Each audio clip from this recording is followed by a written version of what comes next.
எல்லாத்துக்கும் வணக்கம். இந்த வார பங்குச்சந்தை நடந்து முடிஞ்ச இந்த வாரத்துடைய பங்குச்சந்தை பார்த்தீங்க அப்படின்னு சொன்னா, ஹாலிவுட் படங்கள்லயும் கூட இவ்வளோ ட்விஸ்ட் வராது. அந்த மாதிரி நிறைய ட்விஸ்ட்டுகளோட தான் பங்குச்சந்தை நடந்துச்சு. முக்கியமா என்னன்னா, இப்ப பங்குச்சந்தை அப்படிங்கிறது இந்த ஜியோ பொலிட்டிக்கல் டென்ஷனோட மிகப்பெரிய அளவுல கனெக்ட் ஆயிருக்கு. அதாவது யுஎஸ் ஈரான் இஷ்யூவோட மிகப்பெரிய அளவுல கனெக்ட் ஆயிருக்கு. ஏன்னா, இந்த யுஎஸ் ஈரான் இஷ்யூ அப்படிங்கிற இந்த ஒரு காரணத்தினால க்ரூட் ஆயிலுடைய பிரைஸ் பெரிய அளவுல ஏறி இருக்கு. ஐஎன்ஆர் உடைய மதிப்பு மிகப்பெரிய அளவுல சரிந்து இருக்கு. ஈவன் ஏர் டிரான்ஸ்போர்ட் அப்படிங்கிறது பல மடங்கு குறைஞ்சிருக்கு. பிசினஸ்ல இருந்து எல்லா இடங்கள்லயுமே பாதிக்கப்பட்டிருக்கு. ஸோ இந்த ஒரு விஷயம் ஜியோபொலிட்டிக்கல் டென்ஷன் அப்படிங்கிற இந்த ஒரு விஷயம் கிளியர் ஆகும்போது தான் பங்குச்சந்தை அப்படிங்கிறது தன்னுடைய ரெகுலர் பாதையை நோக்கி நகரக்கான வாய்ப்பு இருக்கு. ஸோ இங்க நடக்கக்கூடிய ஒவ்வொரு பேச்சுக்கும் ட்ரம்ப் ஒரு விஷயம் பேசுறாங்க, இல்ல ஈரான் ஒரு விஷயத்த சொல்லுது அப்படின்னா, அவங்க சொல்லக்கூடிய ஒவ்வொரு வார்த்தைக்கும் ஏற்ப பங்குச்சந்தை அப்படிங்கிறது மேலையும் கீழையுமா மாறி மாறி எழுந்துட்டு இருக்கிறத நம்ம போன வாரத்துல நம்ம பார்த்தோம். சரி, போன வாரத்துல மிகப்பெரிய விஷயமா நம்ம பார்த்தப்பட்டது இந்த ஜியோ பொலிட்டிக்கல் டென்ஷன்ல ஈரான் ஊடகங்கள் ஒரு டிராப்டை வெளியிட்டு இதுதான் ஃபைனலைஸ் பண்ணப்பட்ட எம்ஓயு அப்படின்னு சொன்னதும், இல்ல அப்படியெல்லாம் ஒன்றும் இல்லாத ஒரு ஃபேப்ரிகேட்டட் அப்படிங்கிறது அமெரிக்கா மருத்துவமாக போன வாரம் இருந்துட்டு இருந்துச்சு. பட் இன்னத்த தேதியில பாத்தீங்க அப்படின்னு சொன்னா ஒரு ஃபைனல் டிராப்ட் ரெடி ஆயிட்டதாலும் இதை அமெரிக்காவுடைய பிரசிடென்ட் ட்ரம்ப் ஃபைனலைஸ் பண்ணி சைன் பண்ணிட்டாரு அப்படின்னு சொன்னா இந்த ஃபர்ஸ்ட் ஃபேஸ் முடிச்சதாகவும் கன்சிடர் பண்ண போகுது. முதல்ல ரெண்டு விஷயத்த ஞாபகம் வச்சுக்கோங்க. இது ஜியோ பொலிட்டிக்கல் டென்ஷன் கம்ப்ளீட்லி இப்போ மார்க்கெட்டை மேனிபுலேட் பண்ணிட்டு இருக்கு. இந்த க்ரூட் விலை அப்படிங்கிறது இண்டஸ்ட்ரியோட வளர்ச்சி மிகப்பெரிய தடை செய்யறதுனால இந்த ஜியோ பொலிட்டிக்கல் டென்ஷன் கீழே போதுதான் பங்குச்சந்தை சரியாகும். பட் இந்த ஜியோ பொலிட்டிக்கல் டென்ஷன் அப்படிங்கிறது ஈரானுக்கும் அமெரிக்காவுக்குமான ஒப்பந்தம் ரெண்டு பேஸா நடக்குது. அதை அண்டர்ஸ்டாண்ட் பண்ணி ரெண்டு பேஸா நடக்கும். ஃபர்ஸ்ட் பேஸை பொறுத்த வரைக்கும் ஃபர்ஸ்ட் பேஸ் அப்படிங்கிறது தான் இப்போ சைன் ஆகக்கூடிய எம்ஓயுவா கன்சிடர் பண்ணுது. ஃபர்ஸ்ட் பேஸை பொறுத்த வரைக்கும் ஹார்மோஸ் ஜலசந்தி ஓப்பன் பண்ணுது, மறுபடியும் கப்பல் போக்குவரத்தை சீரமைக்கிறது. அதே மாதிரி யுஎஸ் தன்னுடைய பிளாக்கெட்டை ரிமூவ் பண்றது, மேற்கொண்டு இந்த டோல்ஸ் காஷ்மீர்ஸ் இது எல்லாத்தையும் தடுக்கிறது, இது எல்லாமே ஃபர்ஸ்ட் பேஸ்ல வந்துடும். அவன் ஃபர்ஸ்ட் பேஸ் என்ன சொல்லுது அப்படின்னு சொன்னா, இப்போதைக்கு சூழ்நிலை சரி பண்ணதுல இருக்கு ஃபர்ஸ்ட் பேஸ். ஆனால் நிரந்தர முடிவு கிடையாது. ஃபர்ஸ்ட் பேஸ் பொறுத்த வரைக்கும் அது 60 நாளுக்கான சீஸ்ஃபயர் அக்ரிமெண்ட் தான். ஃபர்ஸ்ட் கேஸை பொறுத்த வரைக்கும் 60 நாளுக்கான சீஸ்ஃபயர் அக்ரிமெண்ட் தான் அப்படின்னு நான் பேசுவீங்க. இந்த 60 நாள் சீஸ்ஃபயர் அக்ரிமெண்ட்டை பொறுத்த வரைக்கும் மறுபடியும் கப்பல் போக்குவரத்தை சரி பண்ணி கூடாயில கண்ட்ரோல் பண்ணுவாங்க. இந்த மிகப்பெரிய பிரச்சனை உலக நாடுகள் மேல கிரியேட் பண்ணிக்கிட்டு. ஆனால் ஃபர்ஸ்ட் கேஸோட எம்ஓயூல ஒரு முக்கியமான பாயிண்ட் என்னன்னா செகண்ட் பேஸ்ல ஈரான் 60 நாள் கலந்துக்கிட்டு அதை ஃபைனலைஸ் பண்றது. செகண்ட் பேஸ்ல தான் எது வருதுன்னா ஈரானுடைய நியூக்ளியர் ப்ரோக்ராமு, அந்த யுஎன் இன்வெஸ்ட்மெண்ட் மாதிரியான இந்த பிரச்சனைகள் செகண்ட் பேஸோடைய அக்ரிமெண்ட்ல தான் வருது. அதுதான் முக்கியமான பிரச்சனை. ஸோ இப்போ ரெண்டு நாடுகள் என்ன பண்றாங்க அப்படின்னு சொன்னா, உலக பொருளாதார சீரம் இன்னும் ஓரளவு உட்காந்து பேசுவோம் அப்படிங்கிற ரைட்ஸ் தான் இந்த ரெண்டு பேஸ் ஆஃப் அக்ரிமெண்ட் சைன் பண்றாங்க.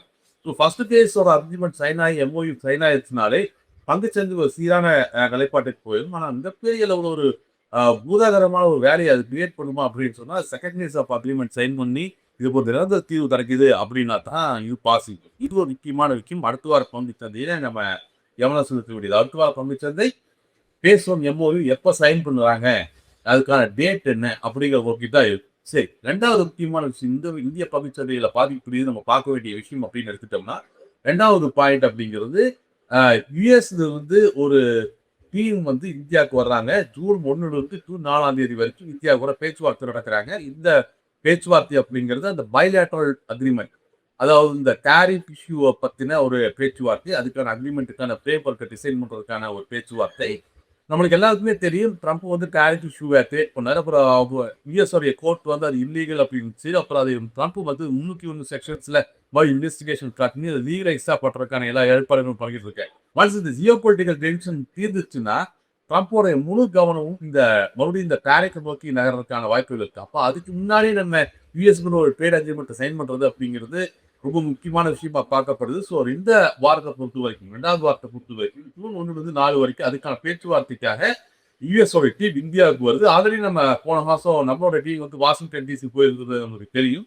அங்க பலகட்ட பேச்சுவார்த்தைகள் நடந்துச்சு. ஸோ இந்த பேச்சுவார்த்தையில ஓரளவுக்கு இந்த டீல் ஃபைனலைஸ் ஆகி இந்தியாவுக்கும் அமெரிக்காவுக்குமான ஒரு ட்ரேட் அக்ரிமெண்ட் சைன் ஆயிரும் அப்படின்னு நம்ம எதிர்பார்க்கிறோம்.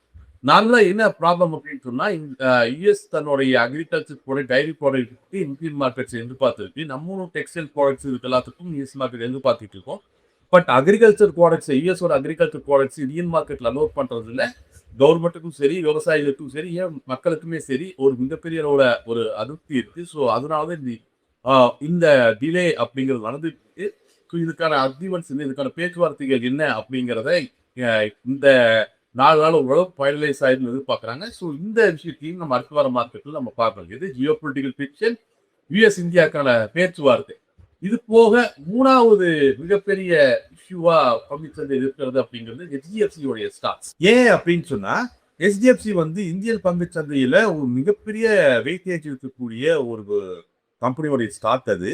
ஒரு மிகப்பெரிய பிரைவேட் பேங்க் இந்தியாவை பொறுத்தவரைக்கும். அது ரீசென்ட் டேஸ்கள்ல அதுகள் இந்த HDFC பேங்க் மேல நிறைய அலகேஷன் இஷ்யூஸ் வந்து உதாரணத்துக்கு நீங்க ப்ராடக்ட மிஸ்செல் பண்ணுனதா HDFC மேல குற்றச்சாட்டு இருந்துச்சு. அப்புறம் HDFCயோடைய சிஇஓ வந்து கம்பெனியில் ஏதோ தப்பா இருக்கு அப்படிங்கிற மாதிரி லெட்டர் எழுதி வச்சுட்டு ரிசைன் பண்ணாரு. இது மாதிரி நான் போயிட்டு இருந்துச்சு. ரீசெண்டா 45 கோடி ரூபாய்க்கான அலகேஷன்.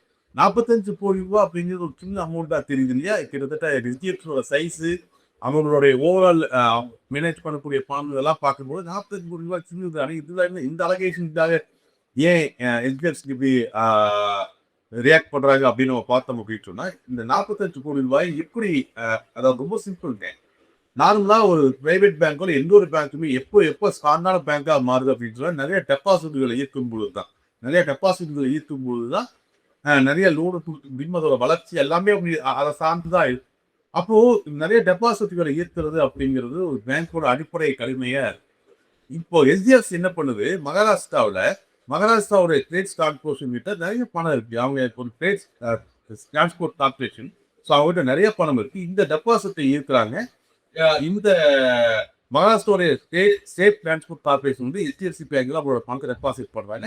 அதுக்கு HDFC வந்து இன்ட்ரெஸ்ட் பே பண்றாங்க. இப்போ அலகேஷன் என்ன அப்படின்னு சொன்னா, ஆடிட்டிங் டெக்னிக்கோட அலகேஷன் என்ன சொன்னா, இவங்களுடைய பணத்துக்கு இந்த டிரான்ஸ்போர்ட் கார்பரேஷனுடைய பணத்துக்கு HDFC இன்ட்ரெஸ்ட் தவிர பிரச்சனை இல்லை. அது போக ஒரு 45 கோடி ரூபாய் எக்ஸ்ட்ராவா தர்றாங்க. அதுக்கான கணக்கை பார்த்தா road development fees, invoice fees அப்படின்னு நிறைய தேர்ந்து யூஸ் பண்ணி ஒரு 45 கோடி ரூபாய் எக்ஸ்ட்ராவா தர்றாங்க.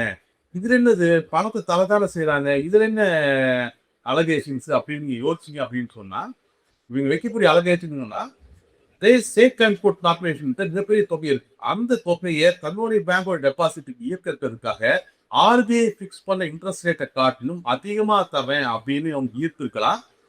அதுக்காக RBIயோட நார்ம்ஸ் படி ரெகுலரான இன்ட்ரெஸ்ட் ரேட்டை கொடுக்குறாங்க. பட் அவங்க அதிகமா தரேன்னு சொன்ன இன்ட்ரெஸ்ட் ரேட்டை டைரக்டா கொடுக்க முடியாதுங்கிற காரணத்தினால நிறைய பேர்களை சொல்லி டெவலப்மெண்ட்டுக்கு தரோம், ரோட்டுக்கு பேக் போறதுக்கு தரோம் அப்படிங்கிற மாதிரியான விஷயங்கள் எல்லாம் சொல்லி எக்ஸ்ட்ரா 40 கோடி ரூபாய் தர்றாங்க. இது வந்து எக்ஸ்ட்ரா இன்ட்ரெஸ்ட் கொடுத்து இந்த டெபாசிட் ஈக்கிறதுக்காக HDFC பண்ண ஒரு விஷயம் அப்படிங்கிற மாதிரி ஒரு அலகேஷன் தான் இந்த அலகேஷன். கான்செப்ட் உங்களுக்கு புரிஞ்சிருக்கும்னு நினைக்கிறேன்.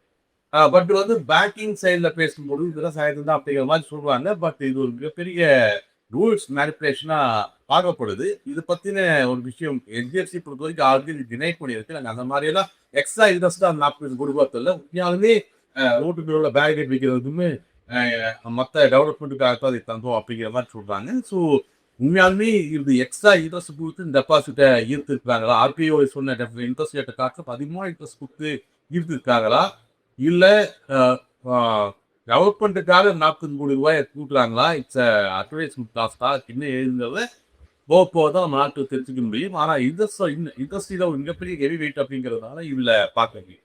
இதனால சைட் எஃபெக்ட் தான் என்ன ஆச்சு அப்படின்னு சொன்னா, MSCI இருக்குல்ல, மார்கன் ஸ்டான்லியோடைய கேபிட்டல் இன்டெக்ஸ், அதுதான் வந்து குளோபலா ஃபாலோ பண்ணக்கூடிய இண்டெக்ஸ்.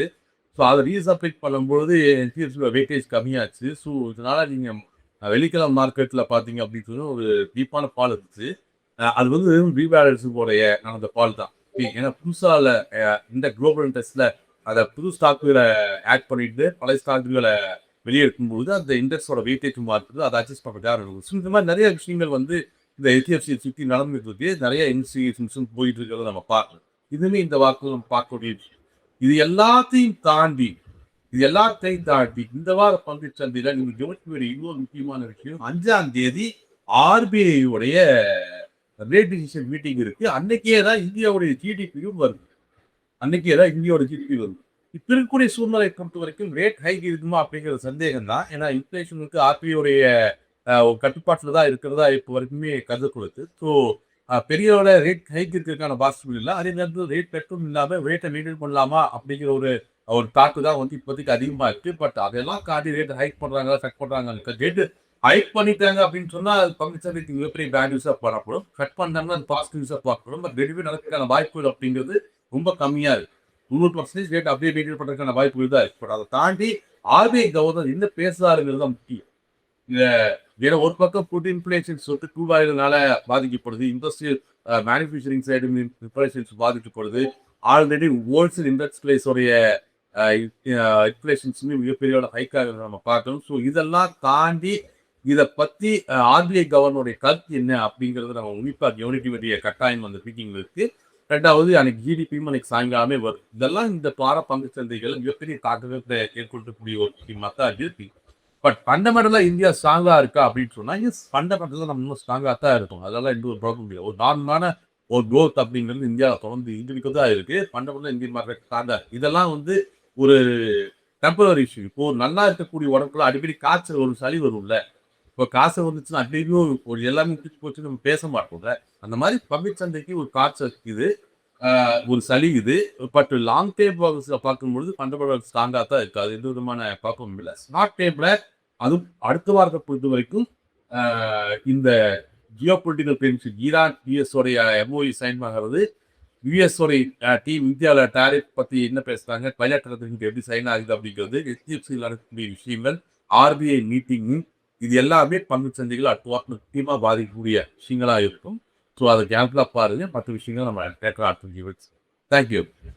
மேலும் ஈடி தமிழ் சேனல்ல வரப்போகும் பிசினஸ் மற்றும் அது ரிலேட்டடான வீடியோவை பார்க்க உடனே கீழே இருக்க சப்ஸ்கிரைப் பட்டனை கிளிக் பண்ணுங்க.